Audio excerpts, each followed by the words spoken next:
Big Penguins and their big black mountains, the ships, are on 24-hour duty with the first job to secure all mooring lines. Big timbers sunk deep in the ice serve as anchors. They're called dead men in sea parlance, perhaps because they're buried. Slip toggles are rigged for quick release in case ice forces an emergency getaway. Unloading, reconnaissance planes first, next hauling equipment. The Marine Corps weasels, heavy-duty caterpillars, and trucks, 40 in all. Here are no port facilities, but the Navy shows its self-sufficiency as it did throughout the war in operating at sea without bases or with improvised bases. Here are no docks or roads, yet all freight aboard 3 heavily laden ships is hauled 2 miles over the ice up to Little America. Dogs next, a barking, tugging boatload of huskies. And the pups, growing fatter and bigger every day. All are happy with the welcome smell of snow in their nostrils. This is home. This is fun. But this is work, too, for time is short. The dogs must haul their share of the tonnage. Halt. Trouble ahead. Pressure ridges block the way inland to Little America. Even the largest caterpillars are stalled. The call goes out for dynamite crews, Navy's trained demolition teams, seasoned on enemy beaches. They must blast the 50-foot ridges, clear the way to meet the expedition timetable. The ridges are deep. The blasting takes hours.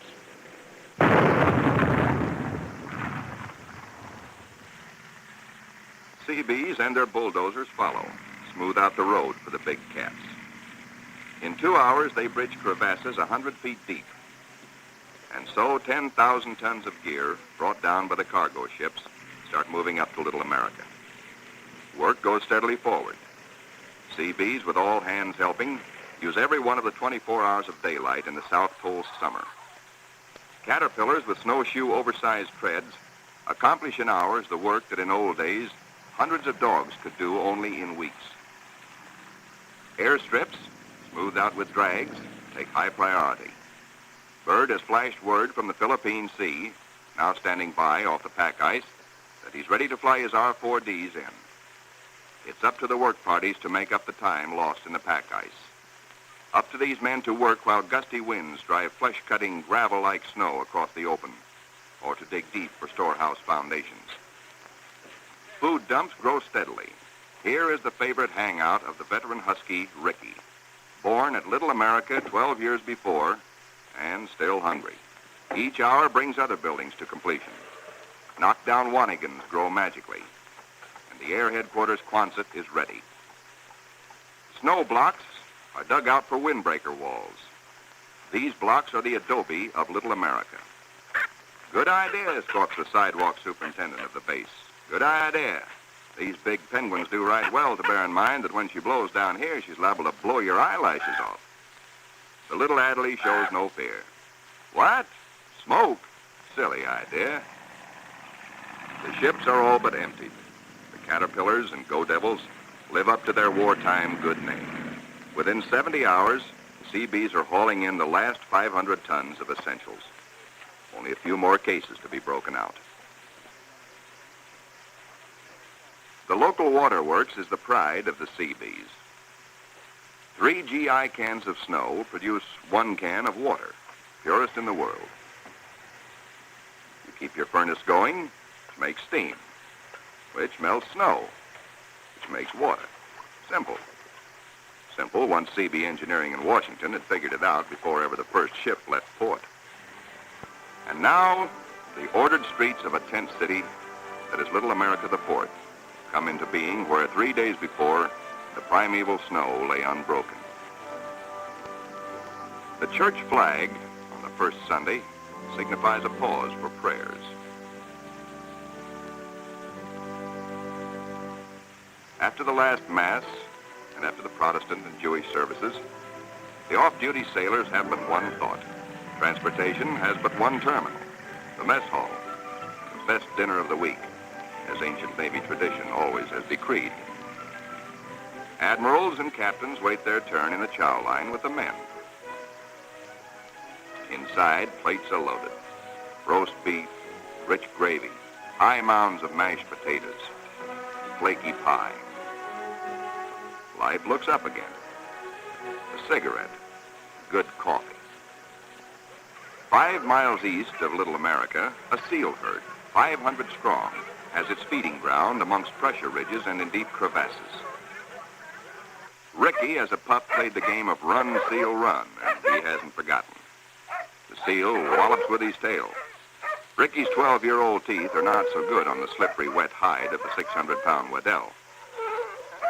Mr. Seal decides he's had enough. He scuttles down his escape hatch to the water below. Chow time. The only seals killed are for dog meat, especially good because it insures against scurvy. The pups smell their dinner coming and let their handler plainly know they want it, right now. They're only a few months old and forever hungry. Yet soon they will be pulling more than their weight in the sledge traces.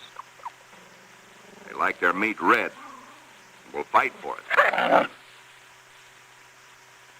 The flagship flashes word by radio to the carrier Philippine Sea. Base ready, weather suitable. On the carrier, 6 planes, triple-checked, are ready for their moment of destiny. Admiral Byrd has given the pilots a final briefing. Everything depends on split-second timing. Pilots, man your plane. No 3,000-foot runway here. Only a scant 300 feet. Jet propulsion is their reliance. Crewmen attach jet containers, 4 to a plane. These JATO bottles are packed with flaming power. In the critical 10 seconds at takeoff, they give the kick-up of 2 added engines.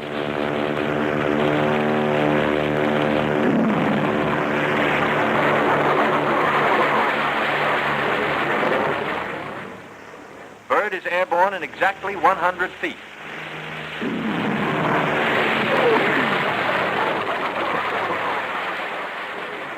Admiral Byrd and his companion plane will try the 800-mile flight first. The others await his orders. At Little America, cameramen and Admiral Cruzen wait anxiously. And there comes Byrd. Cruzen can relax now. The skis work perfectly. The carefully calculated drag of the wheels serves only to shoot up a plume of snow. Byrd greets his son, Dickie Jr., first, here following Dad's footsteps. They watch plane number 2 come in safely. Byrd tells Cruzen, good to be home again. Cruzen has urgent news. There's a terrific storm brewing, only 10 hours more of safe flying. Byrd radios the carrier, launch all planes as soon as possible. By midnight, the Philippine Sea has the remaining 4 planes ready. They must risk a takeoff in darkness before the terror of the storm strikes.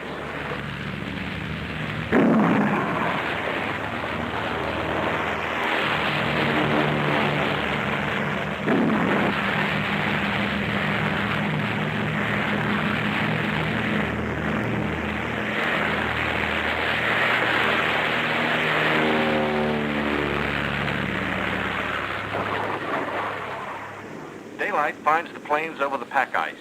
With frozen depth below and weather closing in, navigation becomes tricky. This close to the pole, the magnetic compass is no help. At the base, men scan the gray skies, looking, and finding only the blackness of the approaching storm, now visible to the east. If the planes don't make it within an hour, but in they come, one by one, to land in the last remnants of clear light. Each landing is the first on the ice for each pilot. These men are the first ever to fly big planes into the Antarctic. Or on previous expeditions, the planes were freighted in, assembled, and only then were they flown. These Navy and Marine Corps flyers have been bred on stormy going. Their long experience and, above all, the Navy's relentless training in all details brings them in, but with little time to spare. The blizzard hits, 100 miles an hour, scouring across the Sastrugi. In storms such as this, many brave explorers have died.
first abatement of the storm, work parties head for the plains.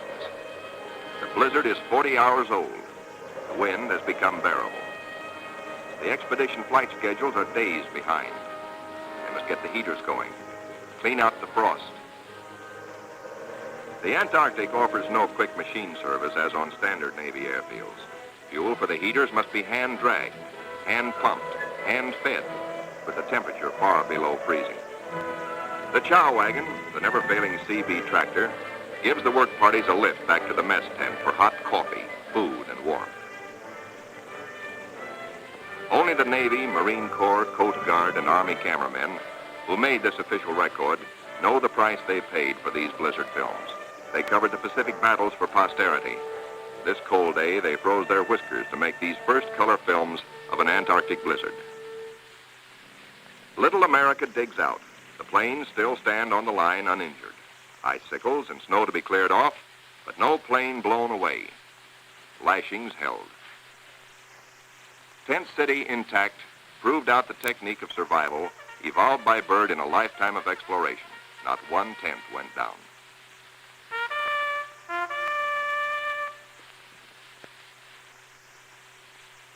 No matter how great the pressure of work, the flag must be raised with a ceremony which is its due.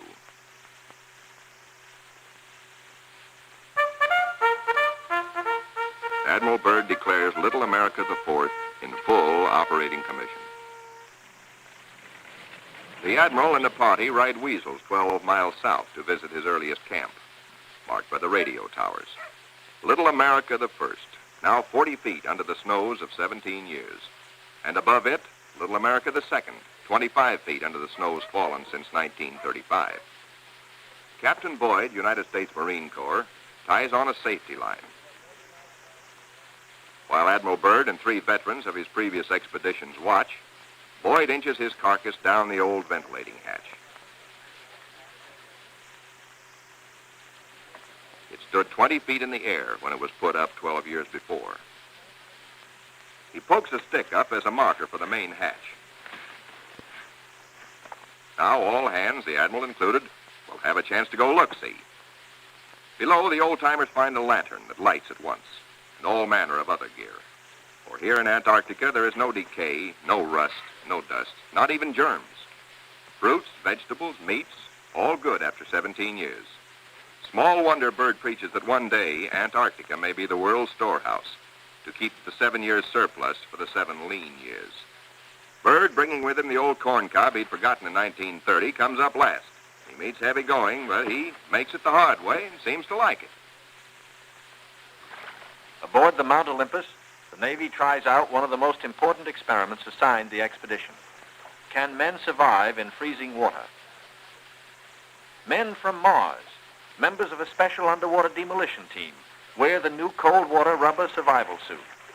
In contrast to these skylarking youngsters eating ice cream in the ice, men in ordinary clothing are paralyzed in 6 minutes and die very quickly thereafter. Yet these sailors, wearing only underwear beneath their survival suits, stay in half an hour and come up chipper and warm. On the sunny afterdeck of the Mount Olympus, the expedition's prize penguin catch, the big emperors, are living the life of penguin Rileys. They grow 4 feet tall, weigh up to 80 pounds, and are the only creatures who live throughout the year on Antarctica. Eons ago, they flew. In time, their wings evolved into swimming fins. Their deep feathers are the warmest known. Their feet, thick leather-like pads. On these, they lay their single egg and tuck it up within the body feathers for warmth, to hatch it. In captivity, they must have their vitamins. Keeping them alive for the return voyage is quite a problem, for their bloodstreams have no germ resistance. Their necks are ball-bearing. Strangely enough, the smaller captive penguins prefer their fish fillets. They won't eat live fish out of a pail. The rockhopper penguins are the clowns of the Antarctic, 20 inches high, cocky yellow eyebrows, sassy, and forever hungry. As the men find out, they'll eat their weight in fish every 3 days. The gathering of scientific data ranks high in expedition plans. Admiral Byrd says goodbye and good luck to an over-ice expedition which is to probe deep into the Rockefeller Mountains 300 miles southeast. Two LVTs hauling supply sledges strike out into the white darkness, their mileage checked by bicycle wheel counters astern. In the mountain rocks, they will seek minerals and ancient petrified vegetation. Hourly, they will record important aerological data. But exploration by plane has priority one. 1.5 million square miles are to be explored and mapped, and the oncoming winter soon will end flying weather. The wheels come off, but both takeoffs and landings on the ice must be made by skis alone, delicately balanced to feather in the wind, yet strong to stand the shattering shock of landings. Organized exploration on a scale hitherto undreamed of calls for precision timing. Each plane is serviced on exact schedule with 1,200 gallons of high-test gas and with preheated oil tested to function at 80 below. A pressure tank, especially designed for operations in deep cold, pumps the oil into the planes. Daily flights begin. Each plane has a definite sector to explore, a definite timetable, a definite radio report schedule. While the weather holds, flights operate around the clock. For emergencies, the LVTs cache provisions and fuel at the limit of their range. To aviators forced down, to rescue planes sent out to bring them in, these cairns may offer the one hope and may mean ultimate survival. 1,200 miles to the east, the Eastern Group vessels and planes are exploring the mysterious Phantom Coast. Aboard the destroyer Bronson, the commander of the Eastern Group, Captain George Dufek, makes an exploration voyage. He sails close in to Mount Erebus, 14,000 feet above the sea. It is the only known active volcano near the South Pole. Captain Dufek, his mission accomplished, returns to rendezvous with the seaplane tender Pine Island. Personnel transfers to the destroyer must be made by breeches buoy because of rough seas. This officer would probably prefer a boat. The deep roll in the destroyer's outward flaring bow forced the handling crew to wait for the exact moment to haul inboard, lest the man be dashed against the ship's side and killed.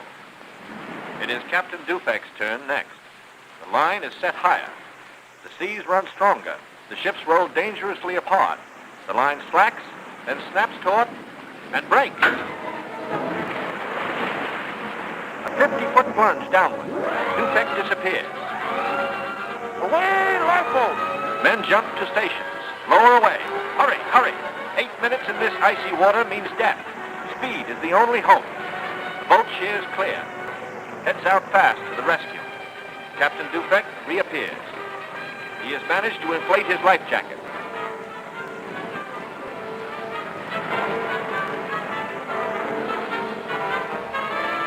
"7 minutes gone. Dufek grabs the lifeline. The seaman clutches him. By a margin of seconds, he is saved. 1,500 miles west of Little America, the Currituck and her western group are off the Shackleton ice shelf, circling the Sunset Coast.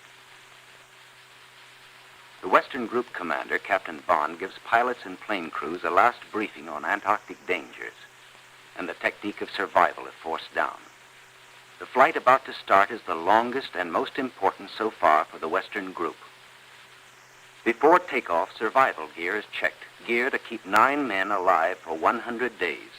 Food, drugs, sleds, sleeping bags. On the water, the great PBM makes her takeoff run. Her jet assist bottles blast. She lifts quickly into the air and circles the Currituck once.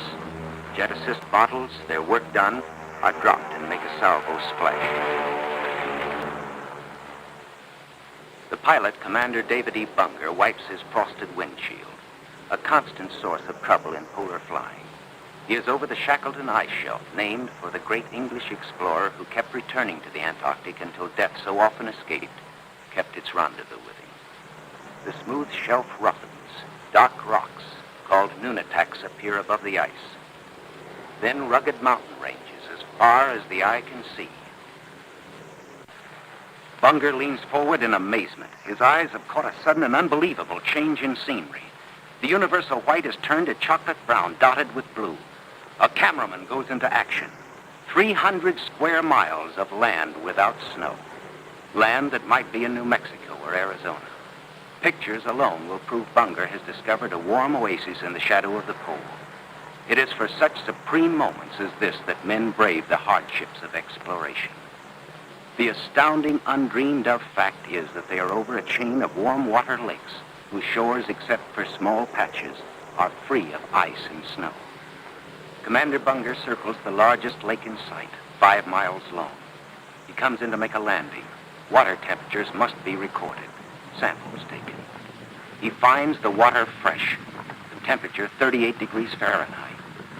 On the shores are vast deposits of coal and of minerals of the utmost importance to civilization.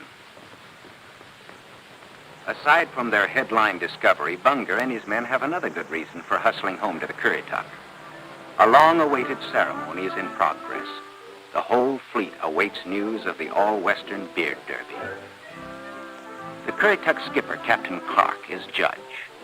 His salute of the day is right corner mustache, twist. The captain awards prizes to the winners, enlisted men and officers alike, the champions in the first Antarctic beard derby. To the most handsome, for the bushiest, to the officer who tried the hardest, to the neatest, to the most unique, to the red all-Currituckian, and to the one with the most sex appeal. At Little America, a warning sounds. The fleet is in sudden danger. It is being frozen in. It may be locked within the Bay of Whales. Here is the treacherous foe. If caught, the ships will be wedged against the barrier, crushed. Here will be the graveyard of the fleet.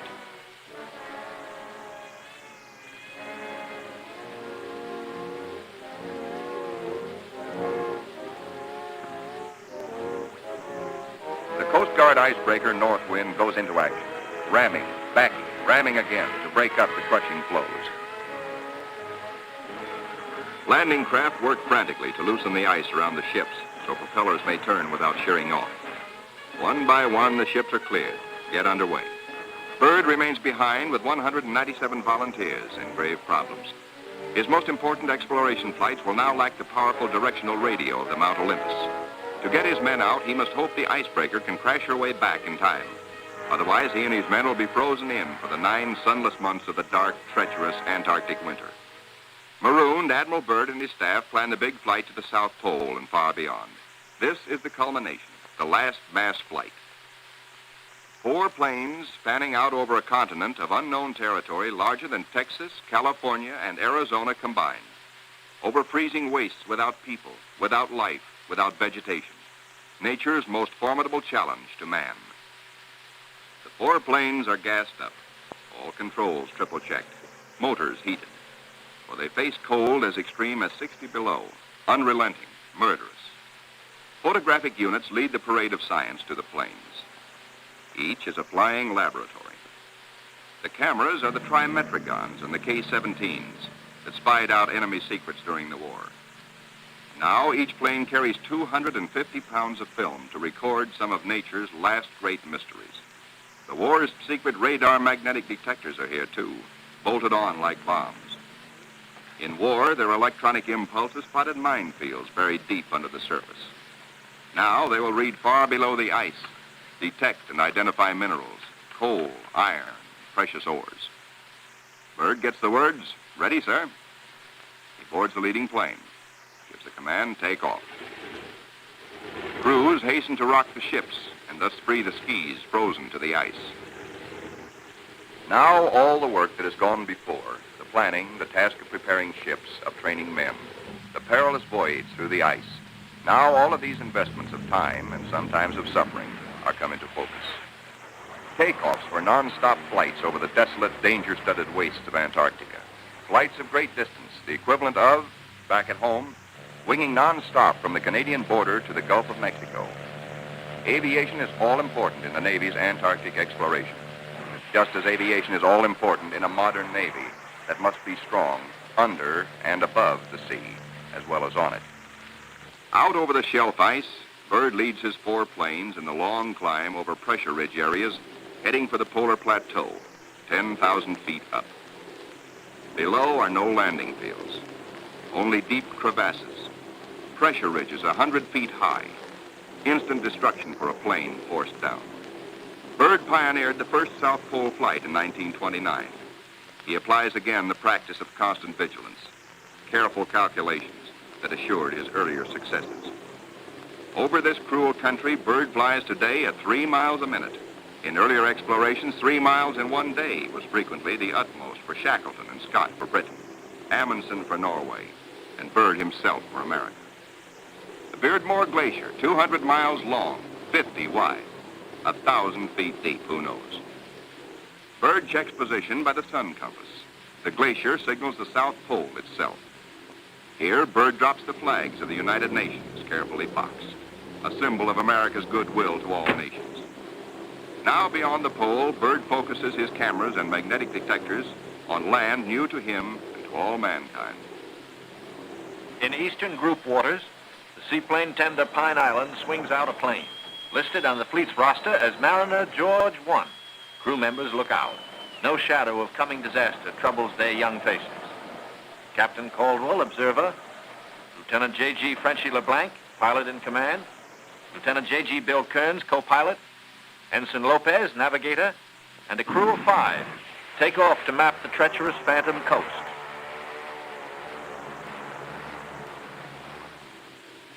Byrd's planes, deep into the unknown, are the eyes of civilization, recording, evaluating, mapping. Plateaus, mountain ranges with peaks 20,000 feet above sea level. The trimetric lenses, clicking overlapping exposures every 3 seconds, photograph from horizon to horizon. Coal, a mountain of coal. Byrd later declares Antarctic mines, if once tapped, could supply the world's coal needs for centuries. These official motion pictures can give only a cross-section of the miles of photographic records accumulated on this expedition by the Navy. The exposed mapping film will take 5 years to assemble. Amplifying these are the radar magnetic detectors, accurately recording mineral discoveries of immense value for the future use of all mankind. England, Norway, South Africa, Australia, New Zealand, South American countries, and Soviet Russia are claiming Antarctic territory. The United States recognizes no claim, and so far has made no formal claims for itself. But international policies cannot concern the Admiral now. His duty is to keep his flying laboratories functioning, to fulfill his dream of a lifetime. The word "gas half gone, sir," comes from the engineer tabulating fuel tank readings.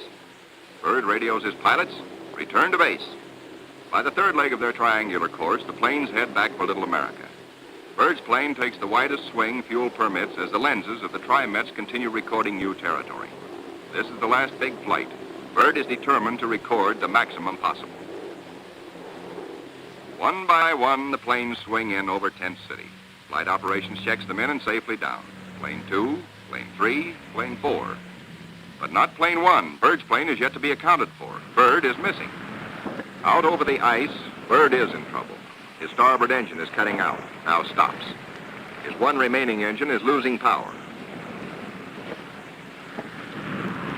The altimeter needle starts dropping down. The plane is losing altitude. All 4D1 to base, all 4D1 to base. Position Q5, engine out, losing altitude. The base prepares for rescue operations.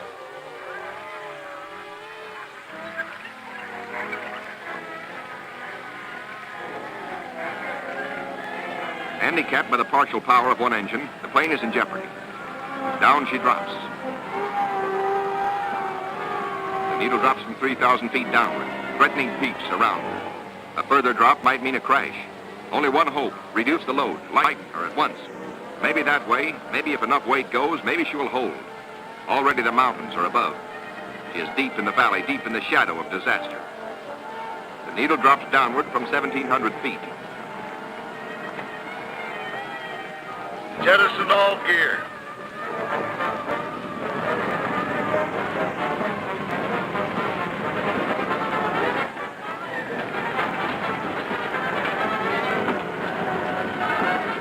Only the precious films and records are saved. The gamble is life or death.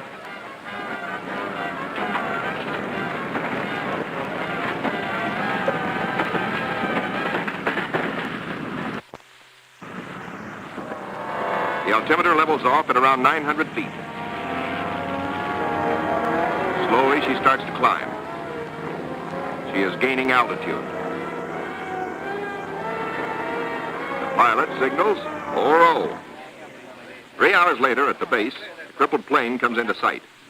Men peer closely, tense, hushed, as they see the starboard prop dead. The one-engine landing is tricky at best. With skis, on ice, hold your fingers crossed for the pilot.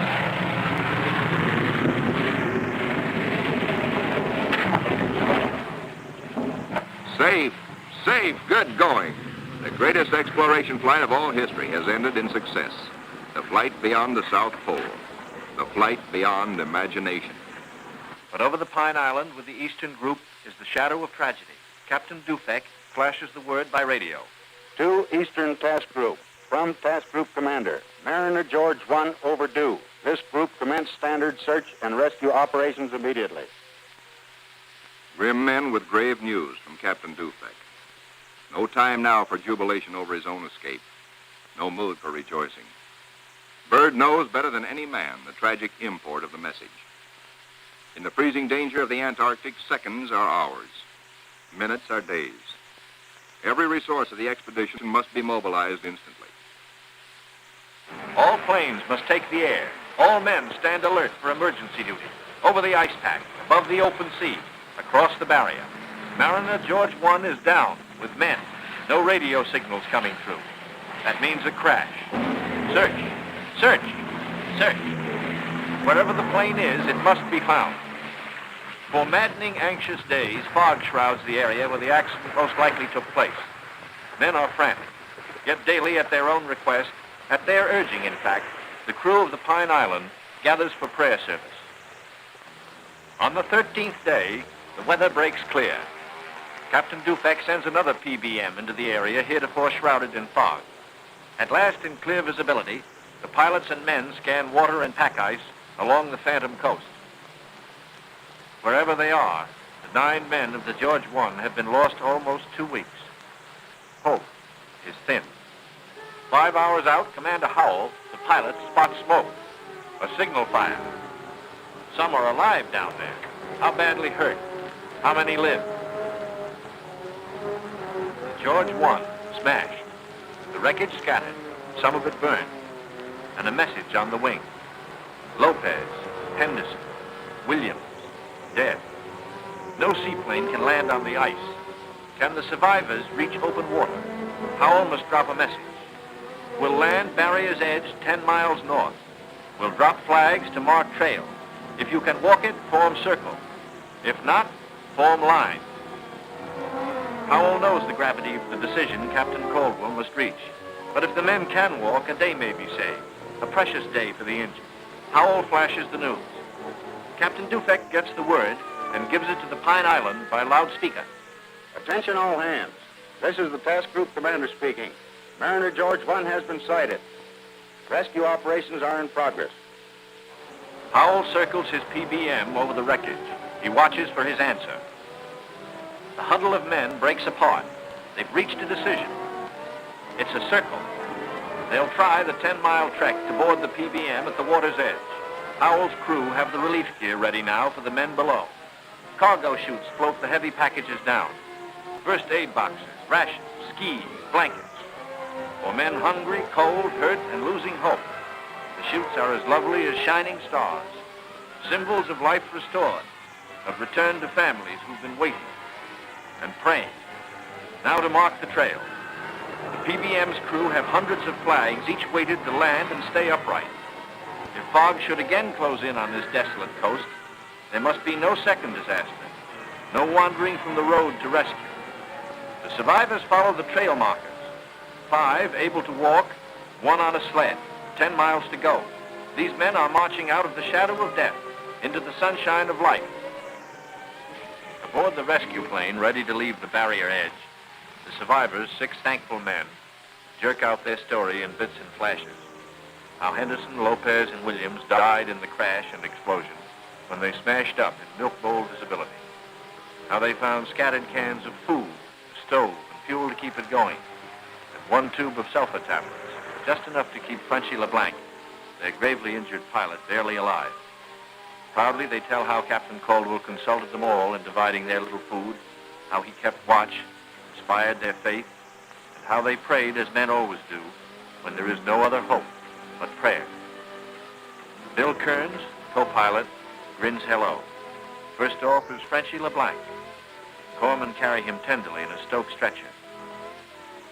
Moore and Robbins pulled him out of the blazing nose of the plane, but his back, hands, and face suffered third-degree burns, and in the Gethsemane of waiting for rescue, both legs were frozen to the knees. Amputation is inevitable, but he will live. The ship's company of the Pine Island greets their skipper, Captain Caldwell, observer on the flight.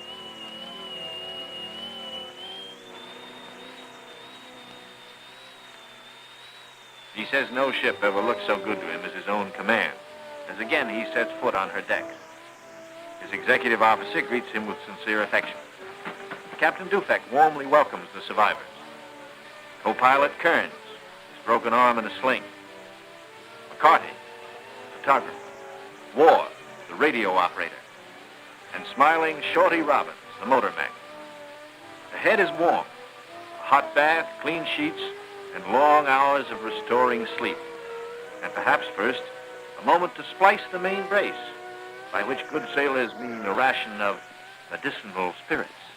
Bourbon to you.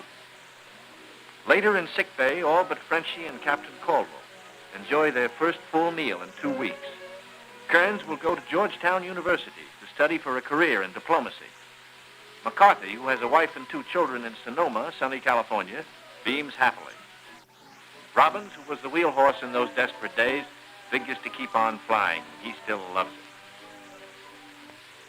And Bohr knows that he will marry his school teacher sweetheart back in Reading, Pennsylvania. News of the rescue finds the icebreaker with Admiral Cruzen fighting her way through thickening ice to pick up Admiral Byrd and his men at Little America. Byrd is radioed for all speed. At the base, the Admiral supervises Operation Secure. All essential records and scientific instruments are to be taken home. The planes must remain. They are stripped down with the hope that another American expedition in a future year may find them of use. Supply dumps are marked by pools. And now through the capes comes the old reliable workhorse, the icebreaker. Final loading is the order. All roads lead to the bay, the last trip down. The last long trek through the snow for the big Go Devil sledges, loaded with men and equipment. The excitement that always comes with sailing infects all hands, including the dogs. They sniff something important is in the wind. With normal quarters for 75, the icebreaker must jam aboard the additional 197 men of the base body until, after the voyage north, she can transfer personnel to the big ships awaiting her at Scott Island. Byrd is among the last aboard. He can now report to Admiral Nimitz, Operation High Jump completed. Our men have achieved accomplishments unparalleled in the history of discovery. Our central group has flown far beyond the South Pole, mapped 1/3 million square miles never before seen by man. Our eastern group mapped 3,000 miles of phantom coast and charted 40,000 square miles of coastal ocean areas hitherto unknown. Our western group, flying hundreds of air hours, mapped the 4,000-mile Sunset Coast, made the amazing discovery of warm land in Antarctica. In all, the expedition explored more than 1.5 million square miles. Our scientists, by use of the radar magnetic detector, have pinpointed fabulous treasures and resources of great significance for all mankind. The men who did the job, Navy, Army, Air Corps, Marine Corps, Coast Guard, and scientists, are going tired men. The rear guard of Admiral Byrd's intrepid 4,000, veterans of the Antarctic, trained to combat the sub-zero enemy of the polar continent. They're going home to their mothers, sweethearts, wives, children. Home, strong in the knowledge that they have met the Antarctic's heaviest battalions and conquered them. This is to be their lifelong reward. This knowledge and the Navy's highest commendation. Well done.